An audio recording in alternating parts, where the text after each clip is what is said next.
The Honorable Cheryl A. Matthews presiding. Good morning, you may be seated.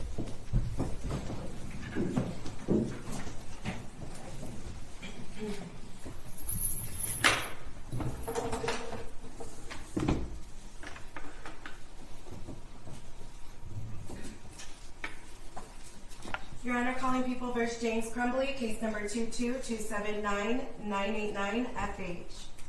Thank you, Mark Keith, on behalf of the people. Good morning, Your Honor. David Williams on behalf of the people. Good morning, Your Honor. Marietta Lehman on behalf of Mr. Crumbley. Good morning. Mr. Crumbley, can you hear us? You have the headset on, Yes, so I want to make sure you can hear us. I can hear you. If at any time you can't hear anything going on in the courtroom, please let me know. Thank you. All right? All right, so I have the former client waiver form that we're going to go through first, correct? Thank you, Judge. Mr. Crumbley is also filling it out and signing it as we speak, Your Honor. Okay.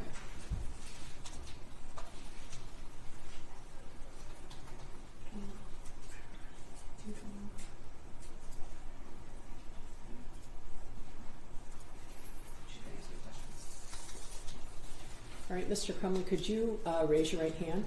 Do you swear or affirm the testimony you're about to give is the truth to help you God? Yes. All right, you can put your hand down, and can you tell me your full name? James Robert Crumbley, And how old are you? 47. Can you read, write, and understand the English language? Yes. Can you hear and understand me? Yes. Could you hear and understand your attorney? Yes. Are you satisfied with her advice? Yes. You understand that you are charged with 4 counts of involuntary manslaughter. Yes. And do you understand that you have the right to conflict-free representation? Yes.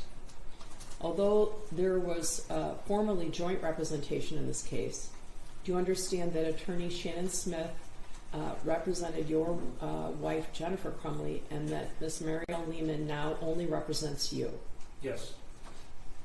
Do you understand that your own interests and your co-defendant's interests may be or later may be or become material adverse?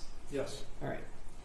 Do you understand that both your attorney and your co-defendant's attorney have indicated that there was previously a conflict of interest between you and your co-defendant, and that is why we have separate trials? Yes.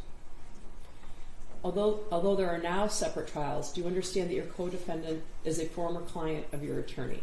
Yes. Do you understand that the duty of confidentiality continues after the client-lawyer relationship is terminated, which means that your attorney still must protect the confidentiality of privileged information provided by your co-defendant? Yes. Do you understand that given the duties owed to former clients, your attorney may be limited in their representation? For example, your attorney may not be able to use privileged information obtained from your co-defendant to further your own interests? Yes.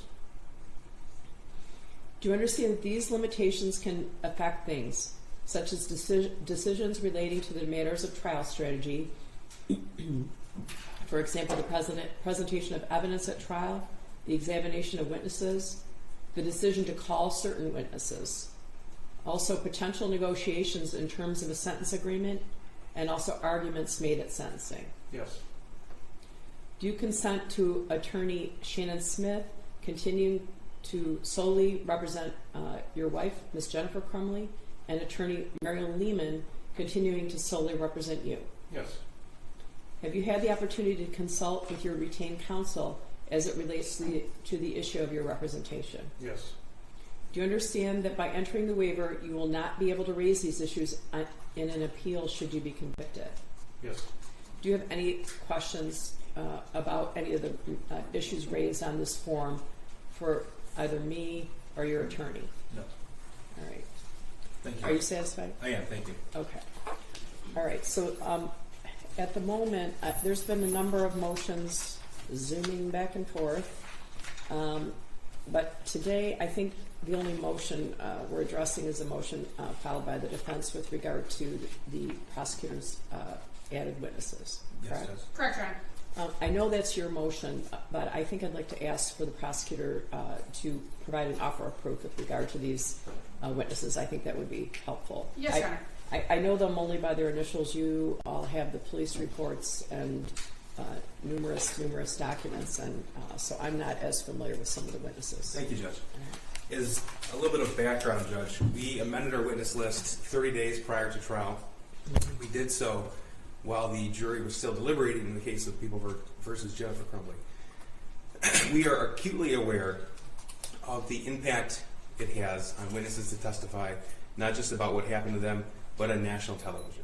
So when we amended the witness list, we did so before we had the opportunity to speak with them to confirm that they would be available and ready to testify the next case. We have, and they are cooperative. They are ready and available to testify should they be called upon. We added 4 names to the witness list, 3 that were identified as minors, 2 were actually have reached the age of majority. I was going to ask you that. Yes, Judge. So we would only seek to have those individuals testify. Initials KO and RF. Those individuals are both above the age of 18. Are you abandoning your request to call HA? That's correct, Judge. Okay. All right. So we have confirmed with their families as well that they are ready, willing, and available should they be called upon. Okay. So again, we did so with as much notice of defense counsel. Again, it was 30 days prior to trial, because we are aware that this court does run a very tight ship. As the court recalls the last trial, we were delayed from weather. We had a witness who had COVID. We had another witness with child care issues. We had yet another witness who was on vacation. We had to reorganize our proofs and presentation on the fly. So we want to be able to present our case in an efficient manner. We don't seek to expand the record necessarily, but we do want to be prepared to have opportunities to present our case should one or more witnesses become unavailable for any particular reason. Okay, well, I guess that's one of my questions, because you have Molly Darnell and Christy Gibson Marshall, who testified in the previous trial, testifying in this trial as well. That's correct. Because I guess I read, I don't know if it was a free press in the Detroit News, interpretation of the addition of the witnesses, that maybe they were supposed to take the place of other witnesses who felt too traumatized to testify. So, again, I believe that was the interpretation, Judge, and if it was articulated that way in the motion, then that was inadvertent. I don't think it was. But Okay, thank you, Judge. I thought maybe I was mistaken. So I believe so, Judge. So I'm interested in that. yes, Judge, they are available and they are cooperative and will be testifying in this case, Judge. Okay. Again, when we amended the witness list, it was right after they testified while the jury was still deliberating, and we are aware of the impact it has on everybody, not just civilian witnesses, but police officers as well.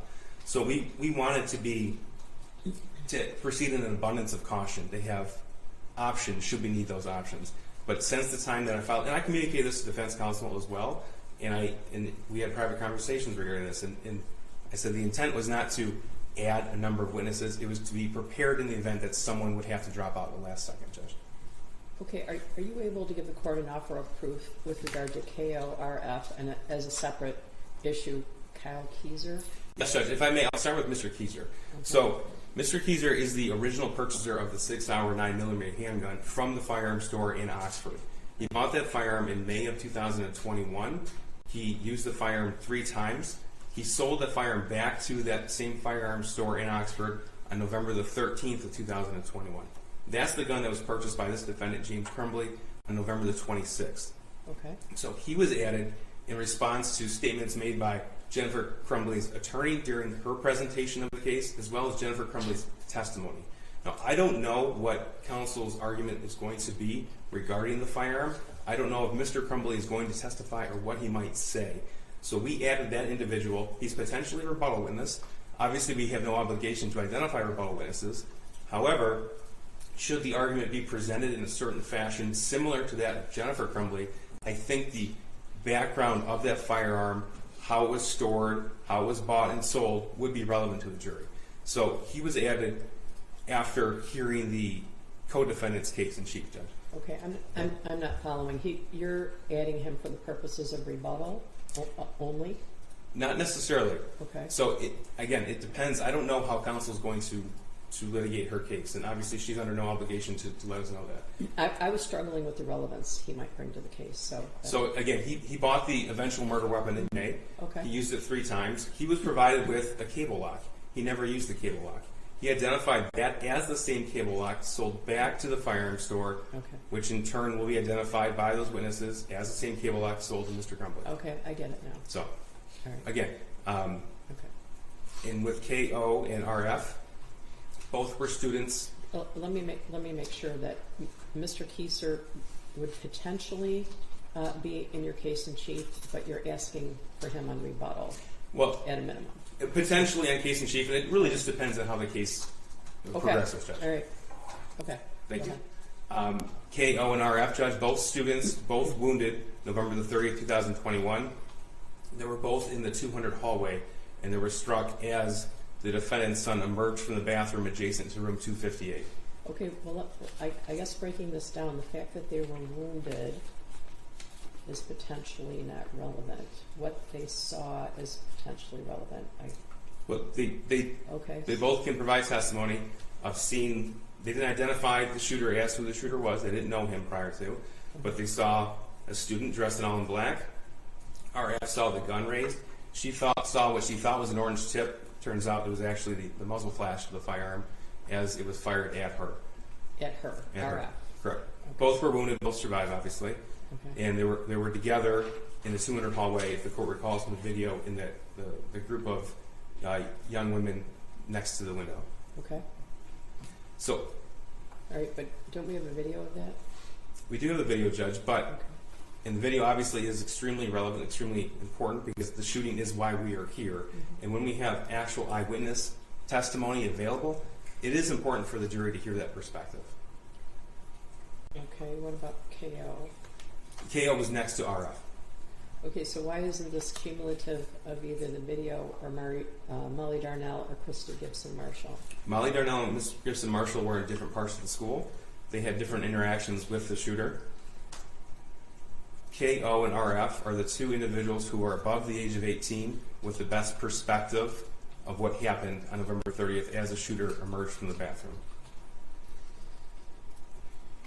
Okay, is there anything you want to add about with regard to an offer of proof? Because really this is Ms. Lehman's motion, but I thought it'd be more important to have you start so that I would know what you are asking to present. So. Yes, Judge. And again, Judge, we are limited to the individuals we can call from that hallway because two were murdered in that hallway. Mm-hmm. So these are the two individuals that have the best perspective, who are now above the age of 18, who can actually testify as to what they saw, what they felt, what they heard as the shooter emerged from the bathroom and opened fire. Okay. It's not the same evidence as the video. The video has no sound. The video does not give that sort of depiction, that eye-level depiction, that eyewitness testimony.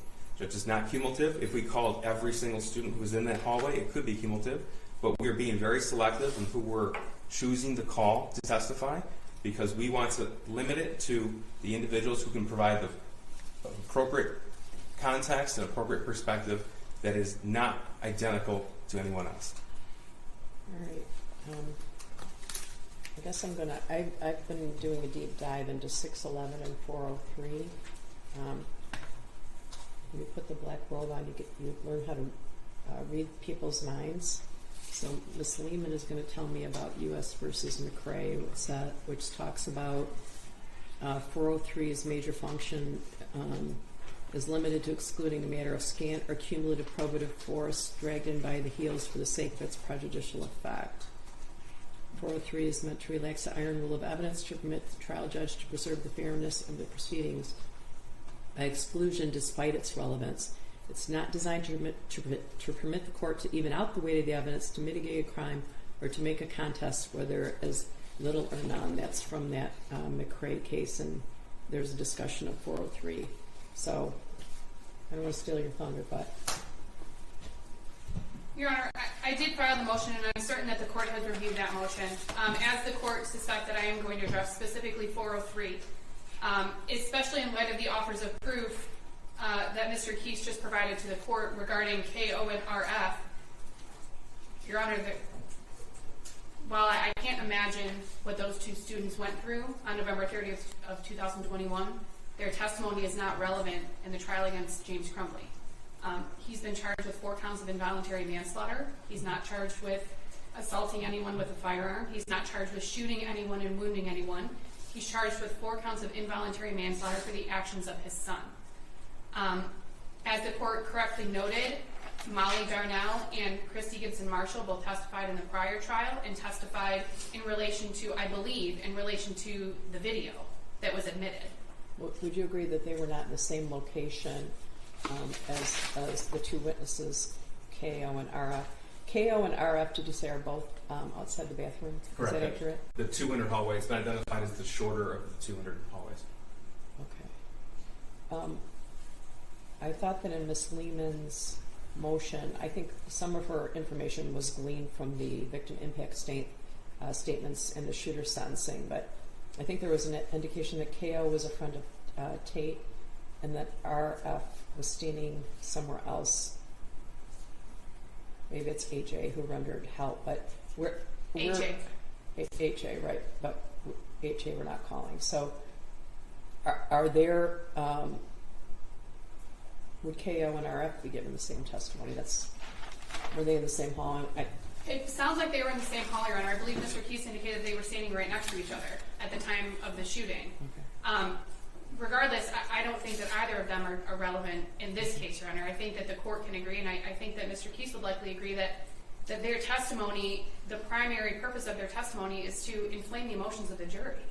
I mean, their testimony or whatever they can provide can also be provided in a video. The whole purpose of admitting the video and not having sound on the video was to lessen the prejudicial impact on the jury. We litigated this previously, and this has been discussed with the court. The purpose of the video and admitting the video is to show the jury what actually occurred during that shooting. The shooting is caught on the video, Your Honor. So the court has previously decided that the video is being admitted. Yep. I still don't believe that it's relevant in this case, Your Honor. However, I know that that's the court's ruling. So allowing the testimony of two students who were not only in the hallway but were also wounded by the shooter, Your Honor, I just don't find it relevant. And I think that it is, even if the court finds it relevant, it's highly and highly unfairly prejudicial in this case in light of the other evidence that the prosecution can present. And again, we've offered to stipulate to some of these facts so that these witnesses don't have to testify, so that the video doesn't have to be played. The prosecution doesn't want to do that, Judge. Well, they don't have to. And they don't have to. It's their case to present, Your Honor. However, when it comes to these two students, their testimony, even if the court finds it relevant, is unfairly prejudicial to James Crumbley.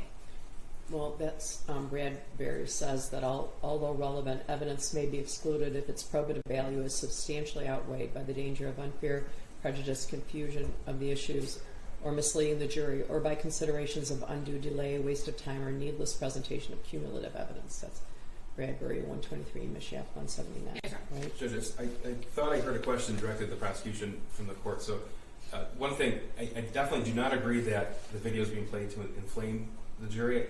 Perhaps counsel misspoke when she said the prosecutor agrees that's the purpose. That's certainly not the purpose.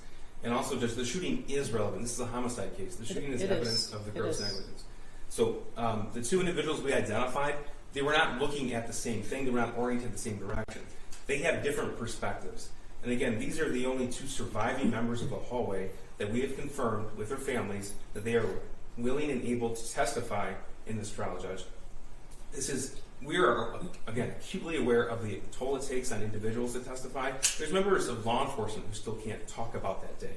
And we're also aware to not put cumulative evidence in front of the jury because it doesn't have any purpose, Judge. So we're aware of all that. And just because we've added the witness list doesn't necessarily mean we're going to call all of them too. We still have 13 days to decide which witnesses will be presented at trial in which order.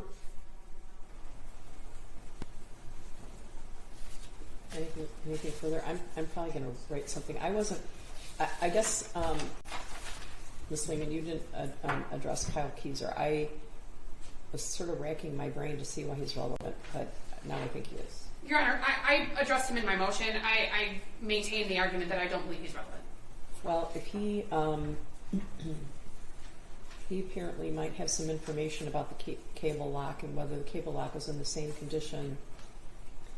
If he's shown the cable lock during the course of the trial, if he testifies it's in the same condition it was in at the time that he resold the gun,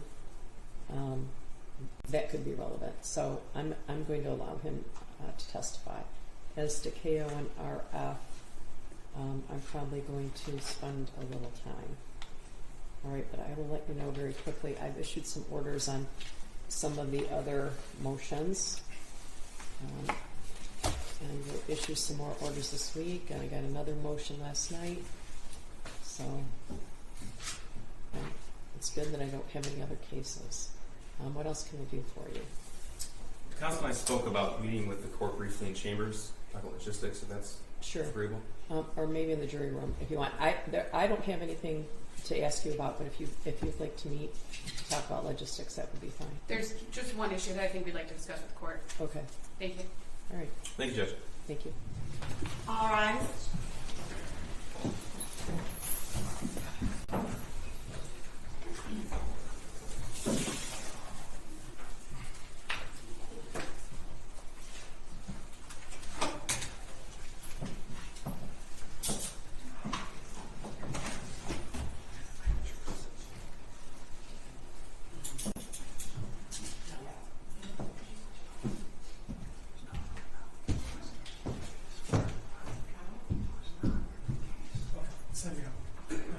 I know. I